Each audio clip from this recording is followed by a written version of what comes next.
utusan at mga pinuno ng bayan. Subalit wala silang makitang paraan upang maisagawa ito, sapagkat mataimtim na nakikinig sa kanya ang buong bayan.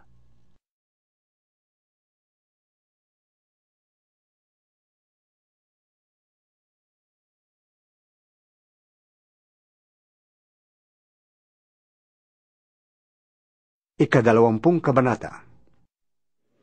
Isang araw, habang si Jesus ay nagtuturo sa loob ng templo at nagpapahayag ng magandang balita, nilapitan siya ng mga punong pari at mga tagapagturo ng kautusan, kasama ang mga pinuno ng bayan. Sinabi nila sa kanya, "Sabihin mo nga sa amin kung ano ang karapatan mong gumawa ng mga bagay na ito. Sino ang nagbigay sa iyo ng ganyang karapatan?" Sumagot si Jesus, Tatanungin ko muna kayo. Sabihin ninyo sa akin kung kanino galing ang karapatan ni Juan na magbautismo.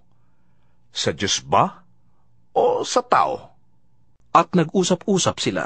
Kung sasabihin natin sa Diyos, sasabihin naman niya sa atin, bakit hindi kayo naniwala sa Kanya?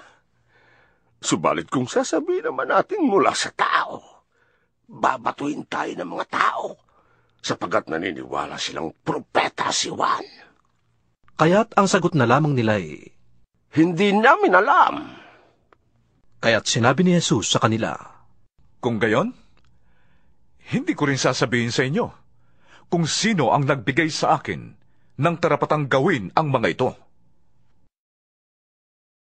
Nangaral uli siya sa mga tao at isinalaysay ang talinghagang ito. May isang taong nagtanim ng ubas sa kanyang bukid. Iniwan niya yon sa mga kasama at siya'y nangibang bayan sa loob ng mahabang panahon. Nang dumating ang panahon ng pitasan ng ubas, pinapunta niya sa ubasan ng isa niyang alipin upang kunin ang kanyang kaparte. Ngunit binugbog ng mga kasama ang alipin at pinauwing walang dala. Nagsugo siyang muli ng isa pang alipin, at ito man ay binugbog, hinamak, at pinauwing walang dala. Nagsugo pa siya ng ikatlo, subalit sinugatan din ito at ipinagtabuyan. Napag-isip-isip ng may-ari ng ubasan, ano kaya ang mabuti kong gawin? Mabuti pa yata'y ang minamahal kong anak ang papupuntahin ko. Tiyak na siya'y igagalang nila. Ngunit nang makita ng mga kasama ang anak ng may-ari ng ubasan, nag-usap-usap sila at ang sabi, Ito ang tagapagmana. Patayin natin siya at nang mapasa atin ang kanyang mamanahin. At siya'y inilabas nga nila sa ubasan at pinatay. Ano kaya ang gagawin sa kanila ng may-ari ng ubasan? Tanong ni Jesus. Paparoon siya at papatayin ang mga kasamang yon at ipagkakatiwala niya sa iba ang ubasan. Pagkarinig nito, sinabi ng mga tao, Huwag nawang itulot siya ng Diyos. Tiningnan sila ni Jesus at tinanong, Kung gayon, ano ang ibig sabihin ng talatang ito sa kasulatan? Ang batong itinakwil ng mga tagapagtayo ng bahay ang siyang naging batong panulukan. Ang bawat bumagsak sa batong ito ay magkakaluray-luray, at ang mabagsakan nito ay madudurog na parang alabok. Tinangka ng mga tagapagturo ng kautusan at ng mga punong pari ng mga Hudyo na dakpin si Jesus sa oras din yon, sapagkat nahalata nilang sila ang pinapatamaan niya sa talinghaga. Ngunit natakot sila sa mga tao. Kaya't naghintay sila ng pagkakataon. Sinuhulan nila ang ilang katao na magkunwaring naghahanap ng katotohanan. Ginawa nila ito upang siluin si Jesus sa kanyang pananalita, at nang sa gayon, maisasakdal nila si Jesus sa gobernador. Sinabi ng mga espiyang ito, Guro, alam po naming totoo ang inyong sinasabi at itinuturo. Hindi kayo nagtatangi ng tao, kundi itinuturo ninyo ng buong katotohanan ang ibig ng Diyos na gawin ng tao. Dapat po ba tayong magbayad ng buwis sa emperador o hindi? Ngunit alam ni Jesus ang kanilang masamang layon, kaya't sinabi niya, Akin na ang 1 denaryo. Kanino ang larawan? At ang pangalang nakatitik dito, Sa emperador po. Tugon nila. Sinabi naman ni Jesus, kung gayon, ibigay ninyo sa emperador, ang para sa emperador, at sa Diyos, ang para sa Diyos. nabigo sa harap ng madla ang hangarin nilang masilo siya sa kanyang pananalita. At sa kanilang pagkagulat sa kanyang sagot, hindi sila nakaimik. Ilang Saduseyo naman ang lumapit kay Jesus. Ang mga Saduseyo ay nagtuturo na hindi muling mabubuhay ang mga patay. Guro, Sabi nila, isinulat ni Moises para sa atin ang ganitong batas. Kung mamatay ang isang lalaki at ang kanyang asawa ay maiwang walang anak, ang kapatid ng lalaki ay dapat pakasal sa byuda upang magkaanak sila para sa namatay. Minsan, may 7 magkakapatid na lalaki. Nag-asawa ang panganay at namatay na walang anak. Nagpakasal sa byuda ang pangalawa, subalit ito'y namatay ding walang anak. Ganoon din ang nangyari sa pangatlo hanggang sa pampito.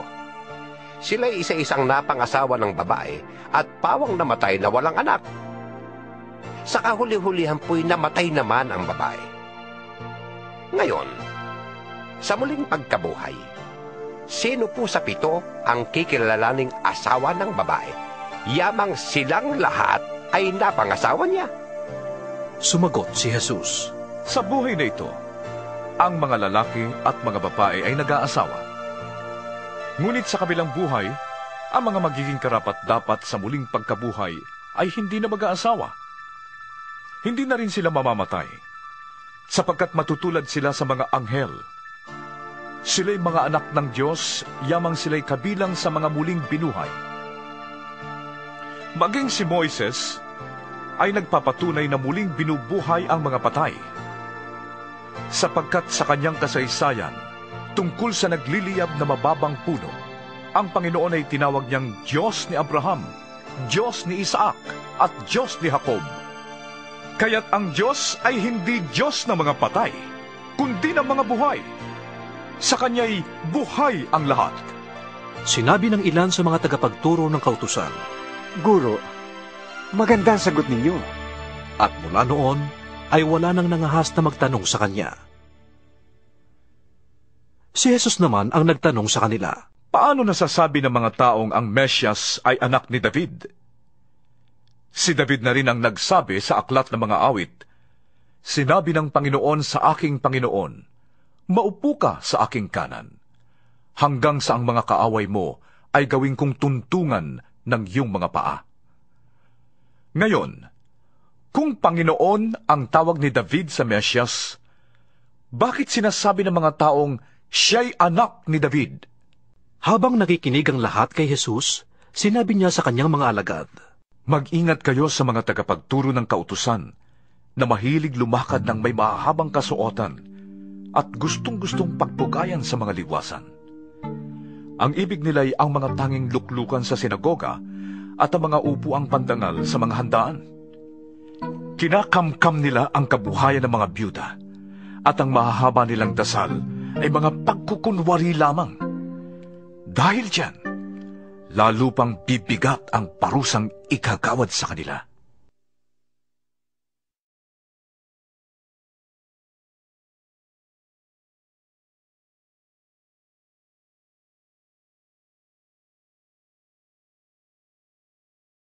Ika-21 kabanata. Pinagmasdan ni Jesus ang mayayamang naguhulog ng mga handog sa kahong lalagyan ng mga ito sa templo. Nakita rin niya ang isang mahirap na byudang naghulog ng 2 kusing. Sinabi niya sa mga alagad, ang inihandog ng dukhang babaeng yon ay higit sa inihandog nilang lahat, sapagkat ang inilagay nila ay bahagi lamang ng labis na sa kanila. Ngunit ang ibinigay ng byuda ay ang buo niyang kabuhayan. May ilang tao namang nag-uusap tungkol sa templo. Pinag-uusapan nila ang naglalakihan at magagandang batong ginamit dito at ang mga palamuting inihandog ng mga tao. Kaya't sinabi sa kanila ni Jesus, darating ang panahon na ang lahat ng nakikita ninyong yan ay iguguho at walang maiiwang magkapatong na mga bato. Tinanong nila si Jesus, Guro, kailan po mangyayari yun? At anong magiging palatandaang yun ay magaganap na? Sumagot si Jesus. Mag-ingat kayo upang hindi kayo mailigaw ni numan. Marami ang darating sa aking pangalan at magsasabi, Ako ang Kristo. At dumating na ang panahon. Huwag kayong susunod sa kanila. Huwag kayong mababagabag kung makabalita man kayo ng mga digmaan at mga himagsikan.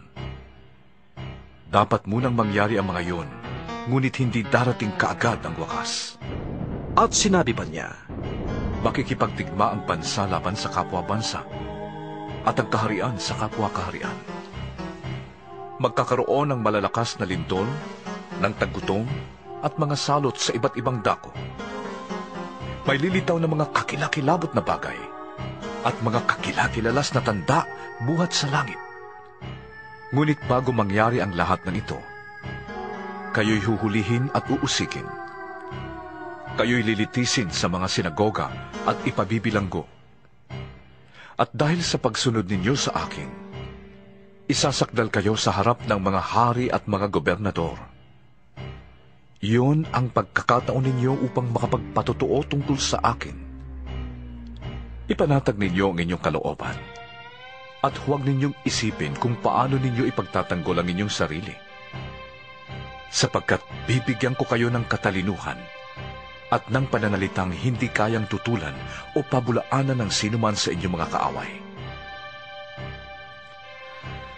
Ipapahamak kayo ng inyong mga magulang, mga kapatid, mga kamag-anak at mga kaibigan, at ipapapatay nila ang ilan sa inyo. Kapupuotan kayo ng lahat dahil sa akin. Ngunit hindi kayo malalagasan kahit isang hibla ng buhok. Sa inyong pagtitiis, ay maililigtas ninyo ang inyong buhay. Kapag nakita ninyong napapaligiran na ng mga hukbo ang Jerusalem, tandaan ninyo, malapit na ang pagkawasak nito. Ang mga nasa Judea ay dapat nang tumakas papunta sa kabundukan. Ang mga nasa bayan ay dapat nang lumabas. At ang mga nasa bukid ay huwag nang pumasok sa bayan. Sapagkat yon ang mga araw ng pagpaparusa bilang katuparan ng mga sinasabi sa kasulatan. Kaawawa ang mga nagdadalang tao at ang mga nagpapasuso sa mga araw na yon, sapagkat magkakaroon ng malaking kapighatian sa lupaing ito, dahil parurusahan ng Diyos ang bansang ito. Mamamatay sila sa tabak, at ang iba'y dadalhing bihag sa lahat ng bansa. Ang Jerusalem ay yuyurakan ng mga hintil hanggang sa matapos ang panahong itinakda sa kanila. Magkakaroon ng mga tanda sa araw, sa buwan, at sa mga bituin.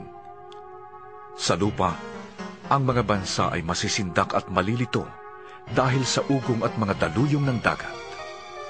Ang mga tao ay hihimatayin sa takot dahil sa pag-iisip sa mga kapahamakang darating sa sanlibutan, sapagkat mayayanig ang mga kapangyarihan sa langit. Sa panahong yun, makikita nila ang anak ng taong dumarating na nasa alapaap at may kapangyarihan at dakilang karangalan. Kapag nagsimula ng mangyari ang mga ito, magalak kayo, sapagkat malapit na ang inyong katubusan. At sinabi sa kanila ni Jesus ang isang talinghaga. Tingnan ninyo ang puno ng igos at iba pang punong kahoy. Kapag nagkakadahon na ito, alam ninyo malapit na ang tag-araw. Gayon din naman, kapag nakita ninyong nangyayari na ang mga sinabi ko, malalaman ninyong malapit na ang paghahari ng Diyos. Tandaan ninyo, magaganap ang lahat ng ito bago mamatay ang lahat ng taong nabubuhay sa ngayon. Mawawala ang langit at ang lupa, ngunit hindi ang aking